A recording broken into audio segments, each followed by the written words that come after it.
Shalom, selamat malam keluarga Kristen yang diberkati Tuhan. Pada malam hari ini kita akan mendengarkan kebenaran firman Tuhan. Namun sebelum kita mendengarkan dan merenungkannya, mari kita bersatu di dalam doa. Kita berdoa. Kami bersyukur ya Bapa, pada hari ini kebersamaan kami dengan keluarga kami dimanapun kami berada, dan apapun keadaan kami saat ini, kami bersyukur karena kami percaya Tuhan selalu ada bersama-sama dengan kami. Dan pada saat ini, di dalam ibadah hari ini, ketika kami akan membaca dan merenungkan kebenaran firman Tuhan, kami mohon, tuntunlah kami dengan kuasa Roh-Mu yang kudus, supaya kami dapat mengerti, dan kehidupan kami pun dikuasai oleh kebenaran firman-Mu. Bantulah kami Tuhan juga, supaya kami bisa menjadi pelaku firman Tuhan di dalam kehidupan kami sehari-hari. Ini kami Tuhan, anak-anak-Mu. Bersabdalah karena kami bersedia untuk mendengarkannya. Di dalam Kristus Yesus Sang Firman yang hidup kami berdoa. Amin. Bapak Ibu yang diberkati Tuhan, bacaan kita pada hari ini diambil dari kitab Imamat pasal 18 ayat 6 sampai ayatnya yang ke-30. Saya akan membacakan penekanannya saja, tetapi diharapkan Bapak Ibu di rumah membaca semua yang menjadi bacaan kita pada hari ini, supaya kita memiliki pandangan yang utuh terkait firman Tuhan pada hari ini. Saya akan membacakannya untuk kita semua. Penekanannya ada di ayat 30. Imamat pasal 18 ayatnya yang ke-30. Yang menyatakan, dengan demikian kamu harus tetap berpegang pada kewajibanmu terhadap aku, dan jangan kamu melakukan sesuatu dari kebiasaan yang keji itu, yang dilakukan sebelum kamu, dan janganlah kamu menajiskan dirimu dengan semuanya itu.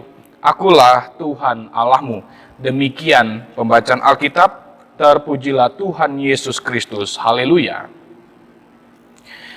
Keluarga Kristen yang diberkati Tuhan, tema kita pada hari ini adalah sesuai dengan Sabda Bina Umat GPIB. Temanya menguatkan tatanan keluarga.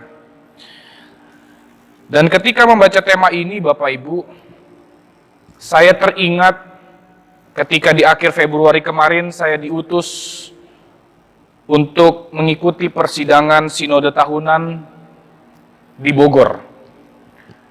Pada saat itu kami bergumul tentang tema tahunan yang akan dijalani oleh gereja Protestan di Indonesia bagian Barat dari tahun 2020-2021, periode 2020-2021. Rupanya tema tahunan kita saat ini adalah menguatkan tatanan bergereja agar mendatangkan berkat bagi masa depan umat dan masyarakat. Ini tema tahunan kita, Bapak Ibu. Kata kuncinya adalah menguatkan tatanan bergereja. Tetapi Bapak Ibu, dari tema tahunan ini, kita perlu menyadari bahwa menguatkan tatanan bergereja sesungguhnya tidak akan mungkin dilakukan tanpa adanya penguatan tatanan berkeluarga. Mengapa? Karena jemaat itu, Bapak Ibu, terdiri dari keluarga-keluarga. Sehingga bicara soal tatanan yang artinya aturan, tata tertib, sistem, ya. Jadi tatanan bergereja itu sangat bergantung dari tatanan keluarga-keluarga Kristen yang ada di dalamnya. Sangat tergantung. Sehingga mustahil tatanan bergereja ini bisa terjadi kalau tatanan keluarga itu tidak dilakukan dalam keluarga kita sendiri. Oleh sebab itu, pertanyaan besar yang kita gumuli pada hari ini adalah bagaimana menguatkan tatanan keluarga itu? Ya, bagaimana caranya? Dan bersyukur bahwa bacaan kita pada hari ini, Bapak Ibu, dari bacaan kita pada hari ini, kita bisa melihatnya sebagai salah satu referensi Alkitabiah yang dapat kita renungkan bersama untuk menjawab pertanyaan ini. Dan sebelum itu, mari kita kenali dulu konteks kitab Imamat pasal 18. Ayatnya yang ke-6 sampai ayatnya yang ke-30 ini. Bapak Ibu yang diberkati Tuhan, kitab Imamat ini sebenarnya semacam buku panduan bagi bangsa Israel sebelum mereka memasuki tanah Kanaan. Karena di tanah Kanaan itu, tanah yang dijanjikan Tuhan itu bukan tanah yang kosong. Tanah Kanaan itu ada orangnya, ada manusia yang hidup dan tinggal di sana dengan keagamaan dan kebudayaan Kanaan. Oleh sebab itu, Tuhan menginginkan supaya bangsa Israel hidup tidak terserap oleh budaya dan keagamaan mereka di sana. Dan salah satu petunjuk yang diberikan oleh Tuhan adalah petunjuk untuk hidup berkeluarga. Kalau di awal-awal pasal kan kita bisa melihat adanya petunjuk-petunjuk ritus di dalam kitab Imamat. Tetapi di pasal ini kita bisa melihat bersama bahwa tidak hanya soal peribadahan, tapi Tuhan juga memberikan petunjuk bagaimana hidup berkeluarga yang benar.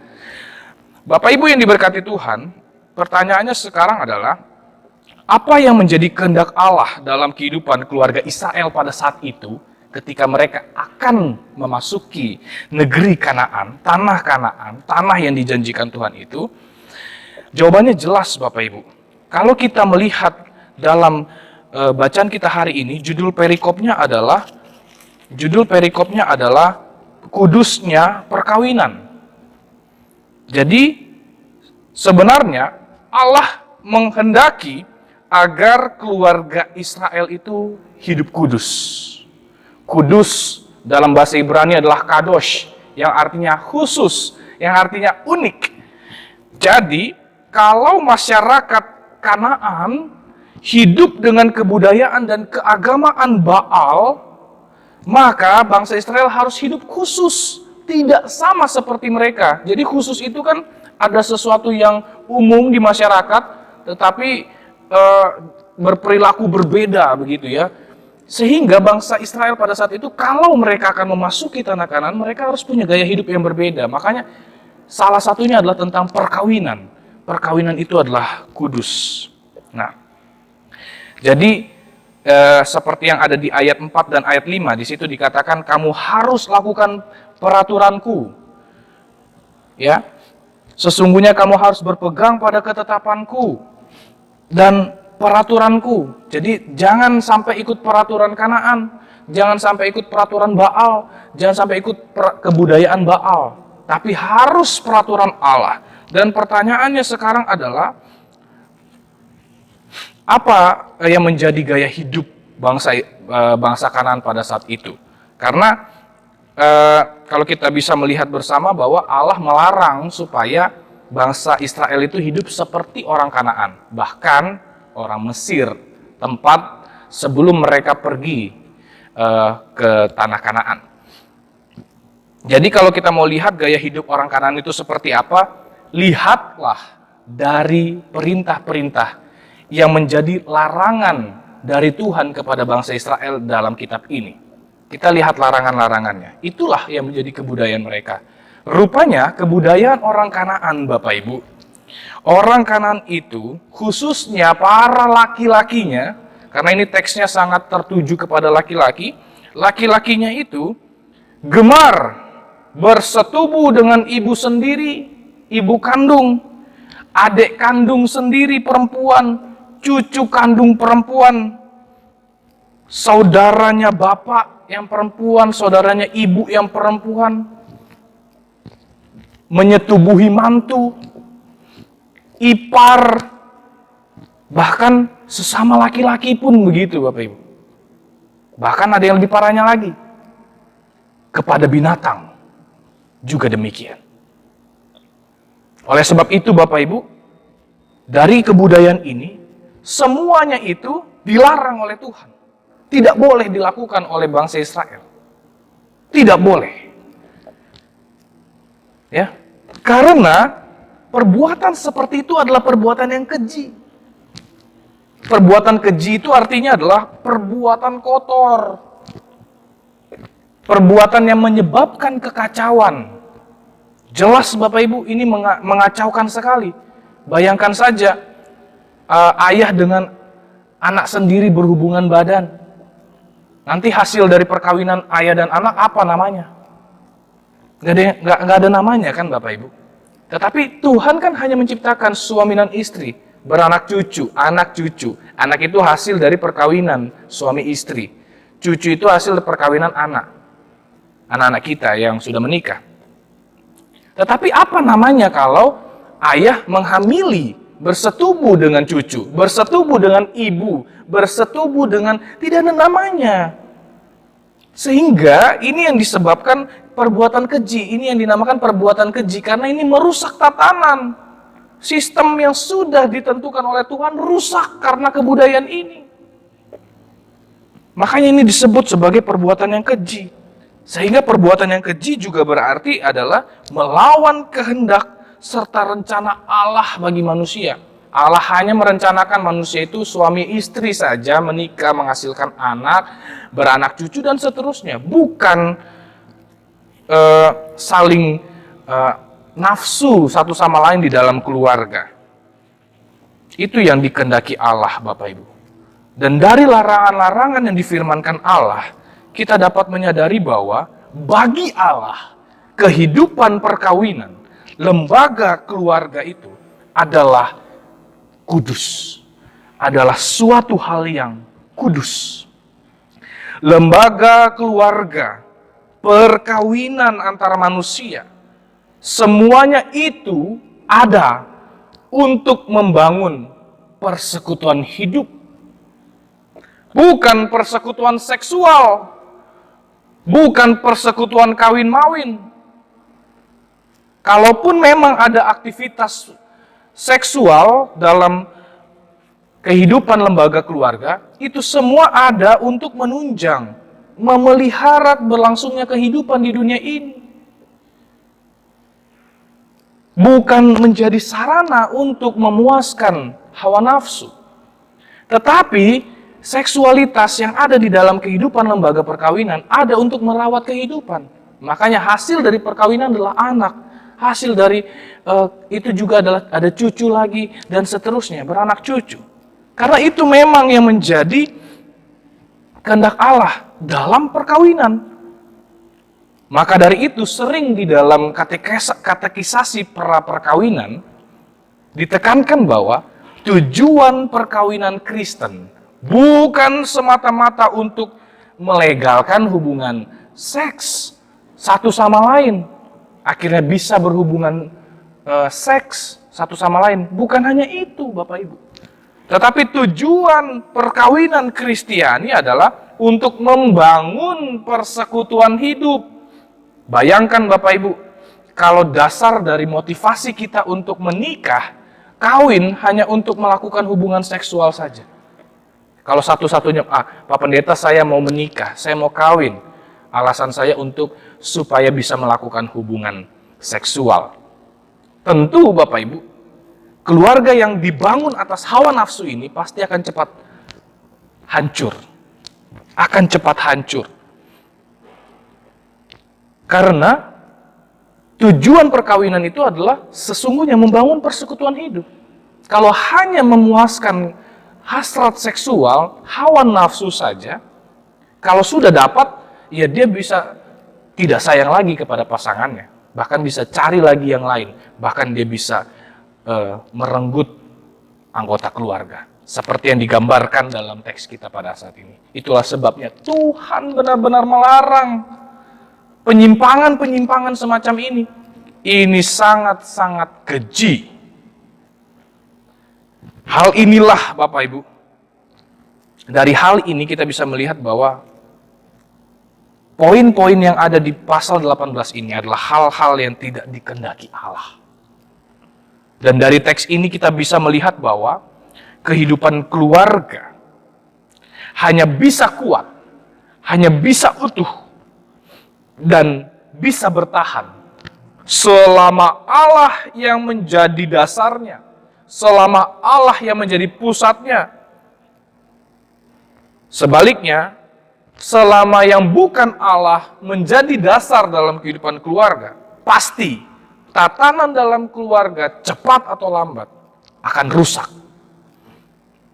Jangan sampai ada hal-hal yang merusak tatanan keluarga. Saya dalam mempersiapkan khotbah ini, saya membaca berita online Bapak Ibu. Judul beritanya adalah 5 penyebab ayah kandung perkosa anak sendiri. Wah, ini menarik headline-nya. Ada 5 penyebab, tetapi 2 saja yang saya soroti. 2 diantaranya mengatakan bahwa penyebab ayah kandung, ya, beberapa kasus di Indonesia yang sudah ditangani, diselidiki oleh kepolisian, beberapa penyebab diantaranya adalah, 2 diantaranya adalah, yang pertama, hobi mengakses pornografi. Kabid Humas Polda Metro Jaya pada saat itu, berita ini dipublikasikan tahun 2013, pada saat itu mengatakan bahwa rata-rata pelaku yang sering menyimpang, ya, melakukan hubungan seks dengan anak, dengan orang tua sendiri, dan seterusnya itu, akarnya adalah rata-rata karena sering mengakses video porno. Jadi melalui video porno itu terinspirasi, Bapak Ibu. Jadi faktor pertama, betapa bahayanya mengkonsumsi pornografi itu, Bapak Ibu. Dalam beberapa artikel dan narasumber yang pernah saya dengar mengatakan bahwa pornografi itu rupanya jauh lebih berbahaya daripada narkoba dan alkohol. Kenapa? Karena kalau alkohol dan narkoba itu mungkin kita akan mengkonsumsi satu objek yang sama tapi dengan dosis yang berbeda, mungkin meningkat. Nah, tapi kalau pornografi, Bapak Ibu, mengkonsumsi satu objek akan kecanduan objek-objek yang lain, yang berbeda. Itulah sebabnya kenapa ada orang yang bisa sampai ayah melukai anaknya, anak jatuh cinta kepada ibunya, dan seterusnya. Kemungkinan besar menurut penelitian adalah karena seringnya mengakses pornografi. Dari sini kita bisa melihat bersama Bapak Ibu, orang tua punya peran yang penting untuk mendidik dan membina anak dengan benar, supaya terhindar dari paparan pornografi itu, dibimbing. Yang kedua, Bapak Ibu, yang menyebabkan seorang melakukan penyimpangan seksual seperti itu adalah latar belakang pendidikan dan spiritualitas yang lemah itu. 2 diantaranya, Bapak Ibu. Yang tadinya seorang ayah harus mendidik anaknya, tetapi karena tak kuat iman, ia malah merusak masa depan anaknya. Dari fenomena ini, Bapak Ibu, kita disadarkan bahwa lemah spiritual itu tidak boleh terjadi dalam kehidupan keluarga kita. Lemah spiritual itu tidak boleh terjadi. Okelah keluarga kita mengalami kelemahan finansial. Okelah keluarga kita mengalami kelemahan fisik. Tapi jangan sampai keluarga kita lemah spiritual. Jadi dari sini kita bisa menyimpulkan bersama bahwa bagaimana caranya supaya kita menguatkan tatanan keluarga itu, supaya sistem yang sudah ada di keluarga sesuai dengan kehendak Allah itu tidak rusak. Jawabannya adalah menguatkan tatanan keluarga hanya bisa terjadi dengan penguatan spiritual, penguatan relasi dengan Allah. Jadi Bapak Ibu, kaum bapak, kaum ibu, jangan pernah jemu-jemu untuk saling mengajak beribadah kepada Tuhan. Ingatkan satu sama lain untuk tetap dekat dengan Tuhan, membaca firman Tuhan. Anak-anak pun di rumah juga begitu. Kalau orang tuanya sudah malas untuk bersekutu dengan Tuhan, ingatkan. Jadi kita harus bersama-sama terus membangun spiritualitas itu, Bapak Ibu. Karena kedekatan kita dengan Tuhan, kuatnya spiritualitas kita, itu akan menguatkan tatanan keluarga kita. Itu akan membuat keluarga kita menjadi semakin kuat. Spiritualitas kuncinya. Oleh sebab itu Bapak Ibu, melalui bacaan kita pada hari ini, dan fenomena-fenomena yang sudah kita lihat di sekitar kita, paling tidak ada 2 pesan yang bisa kita renungkan bersama pada hari ini.